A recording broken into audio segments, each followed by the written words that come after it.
welcome to another recap of The Bachelorette. Alright, so Emily dragged her dog and pony show to London. The 10 guys who are left, that is, that she hasn't eaten alive yet. So they're at the Mayfair Hotel, and this would be the week when it would be really nice for our child who just studied abroad in London to be here and recap. But it just so happens that she's not. So you have to deal with me. Yay! Alright, so first date goes to Sean, and the tagline was "Love takes no prisoners." So they started out on a double-decker bus. She's got laryngitis. How do you get laryngitis? You talk too much. That's basically how you get it. And she was yakking away even though she still had it. She was probably doing irreparable damage to her vocal cords. She may never speak again. We can only hope. Just kidding! Don't get upset. Alright, so Sean did not know what Big Ben was. What the hell?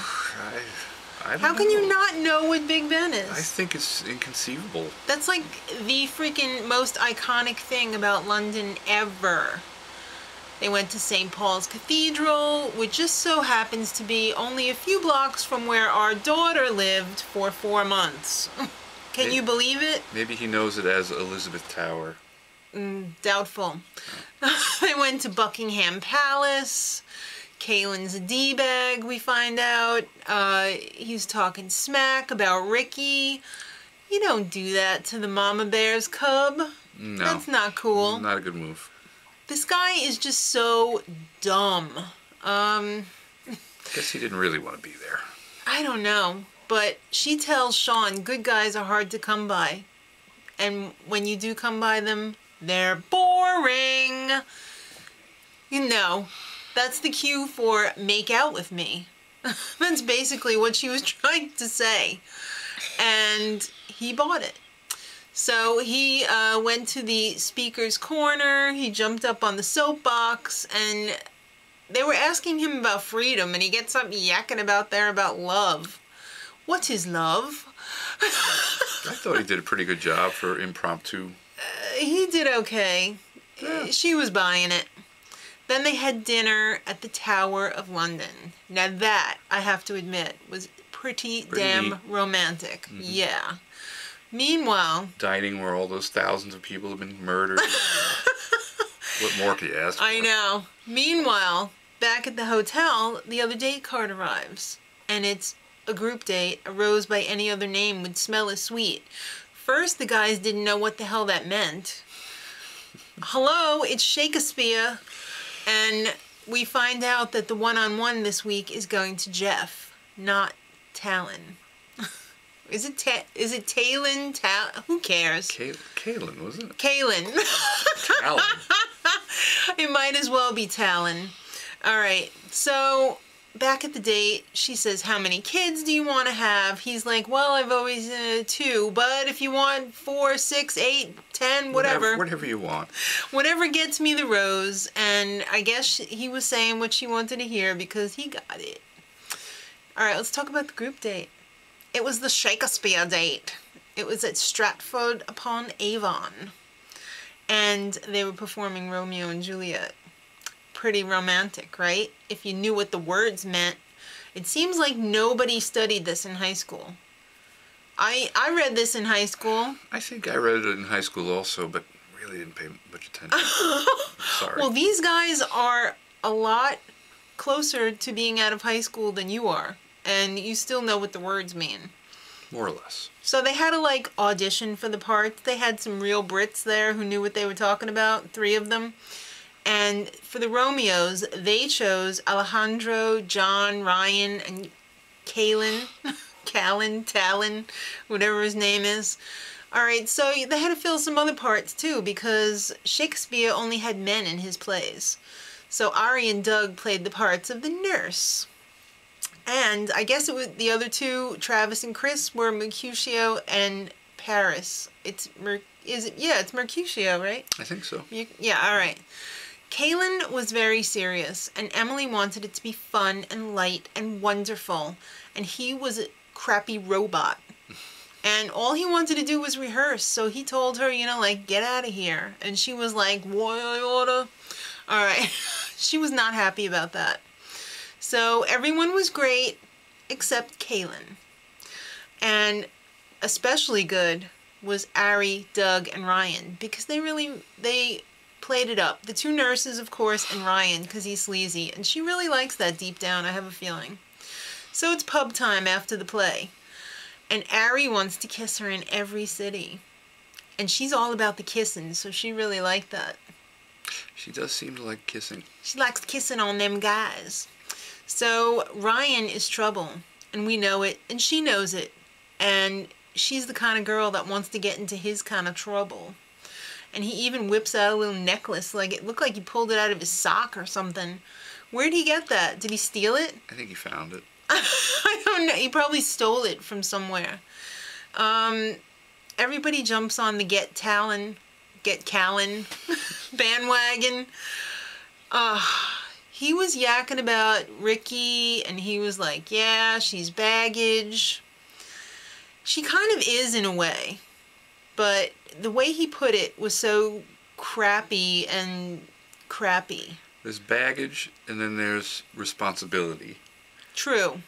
But his baggage is very negative. He's not very tactful in the way he chooses his words. I don't think he wanted to be there. I think he wanted her, but he didn't want Ricky. This is the same person that kind of told her to shut up. Right? Yes. Okay. Yeah. So he admits it to the other guys. He said, yeah, I said that, and I meant it too. So Dougie Fresh runs over and spills the beans to Emily. He's trying to be the hero. And he tattles on Talon, whatever his name is. It's with a K. Okay. She gets so pissed that she wants to rip his limbs off and beat them with them. Beat him. Yeah. I'm so angry at Callan, whatever his name is. So then she confronts him because she wants to hear it from him. And I mean, that's the right thing to do. Mm-hmm. You got to get it from the horse's mouth. So she kicks his ass out. Mama Bear drops the F-bomb. Oh. She was pissed, you know? And she was pissed at the other guys, too. Because it took so long for them to tell her. Wasn't it like the next day? Yeah, it was like the next day. So what did she want? A bunch of crybaby tattlers? When was she expecting? Was she expecting them to come to her room or something? I don't know. She turned into the soup Nazi. No rose for you. So she doesn't give a rose out at that date. So now it's finally the third date. I feel like we've been doing this for an hour already. It's the date with Jeff, 1F. That's pretty weird. And I can't believe he's 27 years old because he looks like he's about 12. He's a very nice guy, don't get me wrong. But looks like Mickey Rooney. He does look like a young, thinner Mickey Rooney. Mickey Rooney was thin when he was young. That's true. Alright, and he's got the throwback haircut and everything too, so... They have afternoon tea with Jean Broke-Smith, and you might remember her from American Princess series. No one liked her, though. On the American Princess and on this show. So they ditch her. She's complaining every 5 minutes. Oh, you didn't put the strawberry jam on here, and you have to do this first. And oh no, dear, don't do that. That's her job. All right. Well, she could have toned it down a skosh. No, she couldn't. All right. Well, they ditch her. They go to the pub and they kick back with some fish and chips and brewskis. And Jeff is all backpedaling, doing some damage control. He's like, yeah, I was with Callan, the jerk, and Ricky ain't baggage, but if she was, she would be a vintage Louis Vuitton, aka Louis Vuitton. That's what Maddie and I always call it, because it's fun. Mm-hmm. All right, so if that wasn't cool enough, they had dessert on the London Eye. That was cool. That was extremely cool. Was it moving the whole time? Yes, and it never stops because... Yeah, I remember hearing that, but I thought maybe for the show they would stop. So he really pulls out all the stops in the London Eye, except for the kissing, but we'll get there. He said he'll never lie to her. He swears, never, never. And you know, he wants her to be his bestie forever. Just like we are, honey. Mm-hmm. So apparently he was saying all the right things too, and he did the little damage control with Callan, so he gets the rose. Then they're outside of the eye, because that thing is moving, and it's time to get off. They're like, get off, otherwise you're going to have to go around again, and that's not, you didn't pay. So, so he gets shoved off, and then he's like, oh, I really blew it. I should have kissed you here, I should have kissed you in Bermuda. That's what he figured it out. She wants to make out. She wants to mac on him. But unfortunately, he kisses her, contracts her laryngitis, and dies of pneumonia. Just kidding. How many of these guys are going to be sick next week? All of them. Exactly. I hope they're, you know, giving them some medication or something. I think even the doorman at the hotel got sick. Oh, stop. Yeah. All right, The so waiters. it's time for the cocktail party. And she's kind of bummed out. She lost her confidence because she thought she had these guys all figured out, but nobody had her back. So she's grilling everyone at the party. How come you didn't have my back?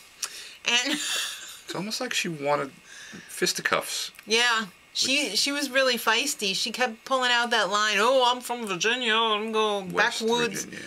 Oh, okay. I'm going to backwoods y'all ass. All right. And you all suck because nobody had my back. So then Ryan pulled out his Shakespeare again. I thought that was pretty weak. It was pretty lame when he made her go stand up there and then he went down. He was doing the Shakespeare thing again. It was not cool. But she seemed to like it because she likes the bad boys. And she was really kissing on him. She likes to use the tongue. And that, to me, is pretty gross. When you're kissing multiple guys at the cocktail party. I hope they have lots of mouthwash. I really hope so. Hope they didn't have garlic for dinner. Alright, so it's the rose ceremony. Let's cut right to the chase. First rose goes to Doug because he's the tattler. He's really the only one who stepped up and had her back for at least a nanosecond. Last rose, goes to Ari because, I don't know, she just wants to hang him out to dry this week. So, unfortunately, Alejandro is gone. Saw that coming a mile away. Miss Sophisticate does not want to be married to Mr. Mushroom Farmer. Alejandro is a nice guy, but you know what? Emily does not see mushrooms in her future. She don't like them. That's what she picks out of her food and leaves on the side of the plate. And he smelled of mushrooms. You don't know that. It's all over the web. All right. You know what really excites me? Next week, they're going to Croatia. I'm half Croatian, and my mom is full Croatian. So this is the first Bachelorette or Bachelor that my mom will actually be watching. I know she will because they're going to Dubrovnik with interest. So it will be allowed because she don't like this show. She thinks it's dirty. I wonder why. Because it is. Yes. All right, kids. Till next week. Haha, my guest star. Much love.